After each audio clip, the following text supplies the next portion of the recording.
Okay, இன்னைக்கு நம்ம வீடியோல என்னமா பார்க்க போறோம்? ரசப்பொடி. ஓகே, எப்படி பண்றது? இந்த அளவு எடுத்துக்கிறோங்க.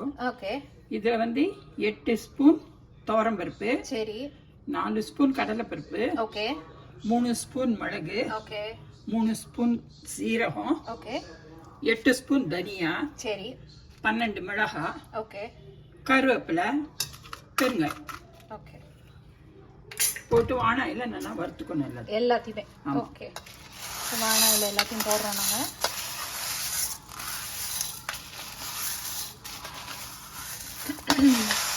எல்லாத்தையுமே ஒண்ணா போட்டுலாம். ஒண்ணா போட்டு வறுக்கலாம். நிதானமா வச்சு வறுக்கணும். சீரகம் மாத்திரம் போட வேண்டாம், அது பச்சையாவே போட்டு அரைச்சிக்கலாம். ஓகே, கருவேப்பிலை போட வேண்டாம். கருவேப்பிலை கடைசியில. ஓகே, இது என்ன வெறும் ஆயில்ல ஒண்ணும் தேவையில்லையா? வேண்டாம், ட்ரையாவே வச்சுக்கலாம். வச்சிருந்தா எத்தனை நாள் வேணாலும் வச்சுக்கலாம். ஓகே, ஆயில் போட்டாக்க கொஞ்சம் சிக்கு வாசனை வரும்.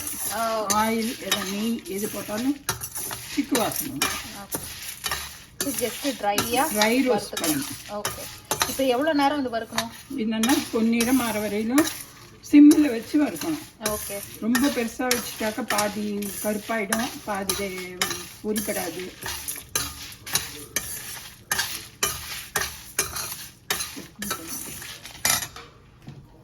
நல்லா வறுத்துட்டு இருக்கா இன்னும்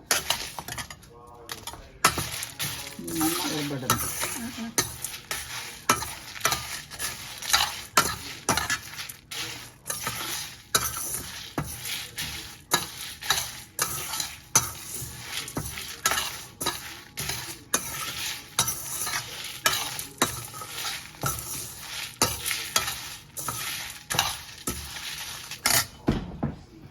எவ்வளவு நாள்மா இந்த பொடி வரும்?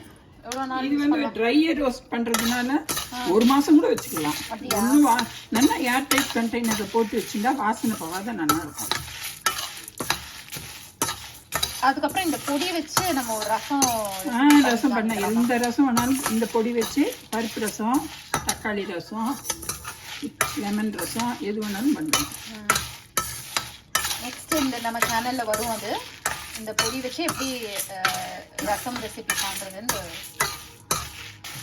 பிளெயின் ரசமும் பண்ணலாம், பொடி இல்லாத.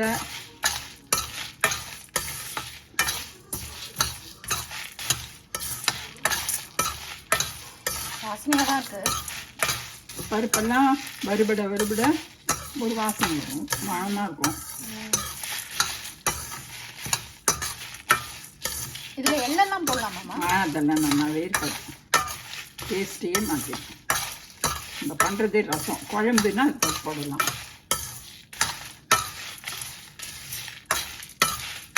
இன்னும் கொஞ்ச நேரம் நாங்க வறுக்க போறோம். ஓகே, நல்லா வறுபட்டுட்டோம். இப்போ இந்த கருவேப்பிலையும் போட்டு, சரி, அதோடு சேர்த்து வறுக்கணும். ஓகே, சீரகம் என்னமா பண்ணலாம்? சீரகம் கடைசியில போட்டுக்கலாம். டைரக்டாவே மிக்ஸில போட்டு அரைச்சிடலாமா சீரகம்? ஆமாம்மா, எல்லாம் போடுறச்சு அதையும் போட்டு அரைச்சிடணும். சில பேர் வந்து மிளகாய் மாத்திரம் தனியாக எண்ணெய் விட்டோ நீ விட்டோ வறுப்பா, அப்படியும் வறுத்துக்கலாம். நான் ட்ரை ரோஸ்டாக தான் பண்ணுவேன், வாசனை வராத இருக்கிறதுக்கு. ஆமாம், அவ்வளோதான். நல்லா வறுபட்டு போச்சு. இப்போ இந்த சீரகம் இதில் கொட்டிட்டு இறக்கிட்டோம். இதை தனியாக பிளேட்டில் எடுத்து வச்சாச்சு வறுத்த ஐட்டம்ஸ் எல்லாத்தையும். ஸோ இது கொஞ்சம் ஆற வச்சுக்கணும்மா? ஆற வச்சுட்டு மிக்சியில் போடணும். ஓகே, ஸோ கொஞ்சம் நேரம் ஆற வைப்போம், அதுக்கப்புறம் திருப்பி பார்ப்போம். இப்போ ஆறிட்டு மிக்ஸு. ஸோ இதை வந்து மிக்ஸி ஜாரில் போட போகிறோம்.